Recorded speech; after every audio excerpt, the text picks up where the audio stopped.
سلام. توی این ویدیو میخوام باهاتون در مورد فولدرها و زیر فولدرها توی نرم افزار سیتی انجین صحبت کنم.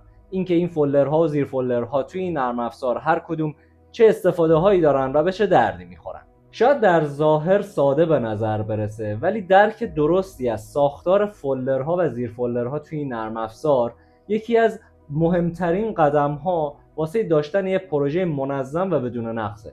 به عنوان مثال من خودم توی اوایل کار با این نرم افزار هیچ وقت پروژه‌ام به درستی انجام نمیشد. چرا؟ چون سیتی انجین بعضی از فایل ها رو به درستی پیدا نمی‌کرد. هر پروژه سیتی انجین یه پروژکت فولدر داره که داخلش چند تا زیر فولدر مختلف وجود داره. این فولدرها به صورت پیش‌ورز توسط نرم افزار ساخته میشن. هر فولدر هم یه نقش خاصی داره، مثل تکسچر، مپس، رولز، مدلز و غیره. اولین فولدری که توی هر پروژه میبینیم فولدر اسیتس هست. این فولدر در واقع محل نگهداری فایل های آماده و منابعی هستش که قراره توی پروژه ازشون استفاده کنیم، مثل تکسچر، فایل های آماده و حتی رولز. در واقع اسیتس حکم یک انبار مرکزی رو داره که توش تمام فایل هایی که قراره توی چند صحنه ازشون استفاده بشه نگهداری میشه.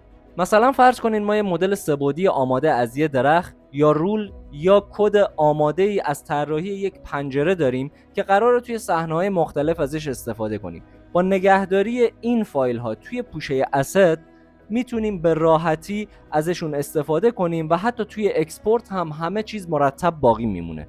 همینطور میتونین واسه اینکه نظم بیشتری پروژهتون داشته باشه توی زیر فولدر اسید خودتون زیر فولدرهای دیگه ای رو ایجاد کنین تا بتونین فایل های مختلفتون رو توش نگهداری کنین که وقتی پروژه بزرگتر میشه همه چیز مرتب باقی بمونه. نکته مهم اینه که سیتی انجین موقع شیر کردن فایل ها فقط پوشه اسید رو میشناسه، چون پیشفرضش اینه که تمام منابع لازم توی این فولدر وجود دارن. بنابراین وقتی شما از منابع خارج از پوشه اسید استفاده کنین، موقع شیر پروژه با کسی ممکنه سیتی انجین ارور بده یا اون فایل ها رو انتقال نده.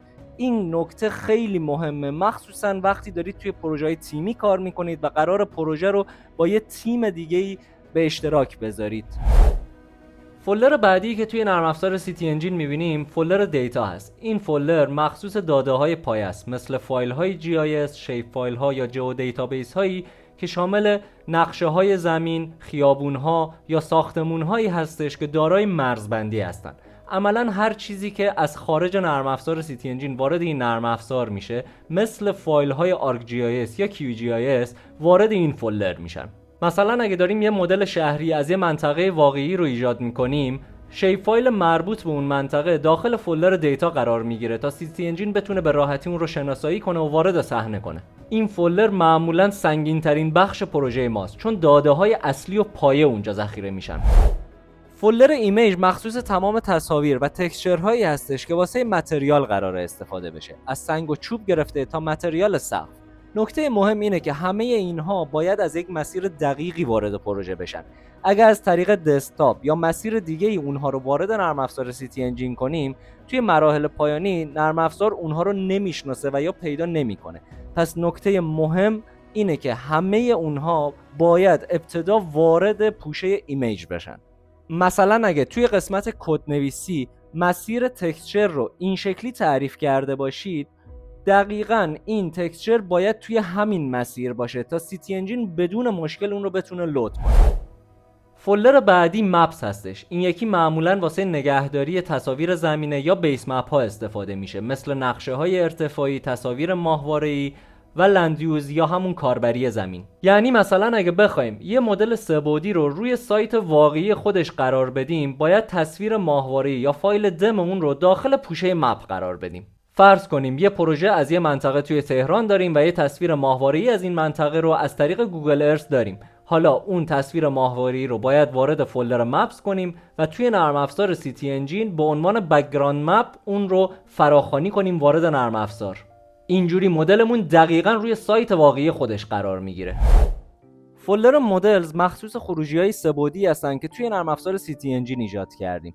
مثلا اگه کل یک شهر یا ساختمون رو اکسپورت گرفتیم، فایل‌های نهاییش با فرمت OBJ یا FBX توی این پوشه ذخیره میشن. سیتی انجین خودش این پوشه رو جوری طراحی کرده که فایل های نهایی که واسه نرم افزارهایی مثل اسکچاپ، آنریل انجین یا توی این موشن قرار استفاده بشن توی این مسیر سیو میشن. مثلا من یه مدل ساختمون رو با یه کد خاص ایجاد کردم و ازش اکسپورت گرفتم.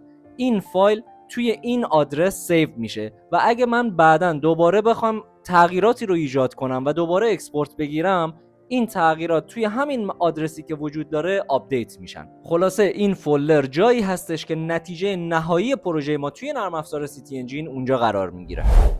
فولدر بعدی مربوط به فولدر رولز هستش که مهمترین بخش کل پروژه ما توی نرم افزار سیتی انجین هستش. این فولدر محل ذخیره سازی فایل ها با فرمت CGA یا همون کدهای ساخت مدل ما توی این نرم افزار هستش. در واقع این فولدر مغز نرم افزار سیتی انجین و کل پروژه ما به حساب میاد.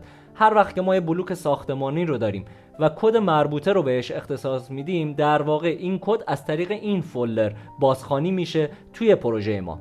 هر کدی که با پسوند CGA ما توی نرم افزار سیتی انجین میسازیم توی پوشه رولز ذخیره میشه. اگه مسیر اشتباه باشه یا مسیر ذخیره سازی اون عوض شده باشه، نرم افزار سیتی انجین توی فرایند ساخت مدل قطعاً ارور میده و هیچ مدلی ساخته نمیشه. پس همیشه باید این فولدر رو مرتب نگه داریم. فولدر سینز اونجاست که فایل های اصلی پروژه توش ذخیره میشن با پسوند CEJ. در واقع هر وقت پروژه جدیدی رو باز میکنیم یا صحنه جدیدی رو ایجاد میکنیم، این صحنه توی این زیر فولدر ذخیره میشه. در واقع میشه گفت که فولدر سینز در واقع قلب پروژه است. بدون اون عملاً هیچ پروژه‌ای وجود نداره.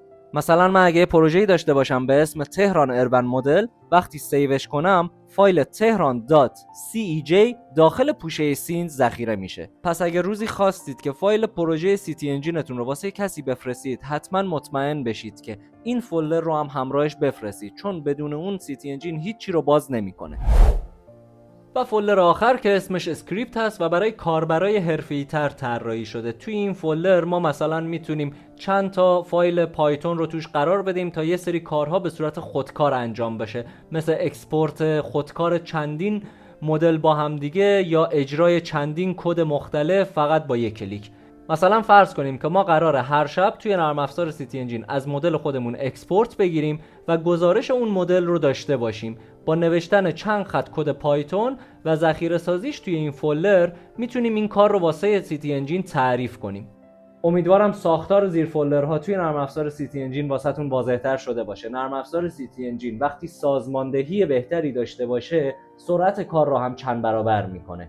اگه سوالی دارید توی کامنت ها بپرسید و اگه این ویدیو بهتون کمک کرد حتما سابسکرایب کنید. ممنون.